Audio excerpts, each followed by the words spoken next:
وزیر اعلیٰ پنجاب مریم نواز شریف کی زیر صدارت بورڈ آف ریونیو کی اصلاحات سے متعلق خصوصی اجلاس۔ پنجاب لینڈ ریکارڈ اتھارٹی کے امور پر بریفنگ۔ وزیر اعلیٰ مریم نواز شریف کا بیرون ملک مقیم پاکستانیوں کے لیے اوورسیز پراپرٹی ٹرانسفر سروس شروع کرنے کا اعلان۔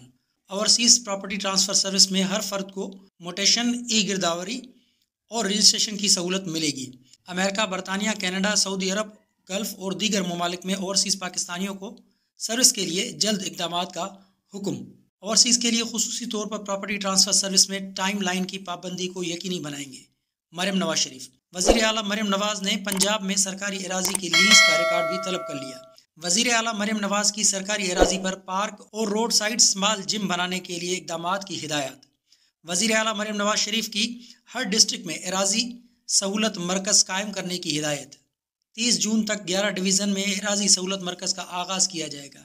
5798 مواضعات کا ریکارڈ دسمبر تک آن لائن ہوگا۔ بریفنگ۔ 10 اضلاع میں online land record project کا آغاز ہوگا۔ بریفنگ۔ 50 کوآپریٹو ہاؤسنگ سوسائٹیز کا لینڈ ریکارڈ بھی جلد آن لائن اور ڈیجیٹل ٹرانسفر ہوگا۔ سوسائٹیز کی PLRA کے تحت ڈیجیٹل ٹرانسفر سے سوسائٹیز کی ڈیٹا تک رسائی ممکن ہو سکے گی۔ پنجاب بھر میں ہاؤسنگ سوسائٹیز وغیرہ میں 2000 ایکڑ سرکاری اراضی واگزار کرانے کے لیے کارروائی جاری ہے۔ مزید خبروں اور اپڈیٹ کے لیے جوت نیوز کو لائک کریں، سبسکرائب کریں، کمنٹ سیکشن میں اپنی رائے کا اظہار ضرور کریں۔ اللہ حافظ۔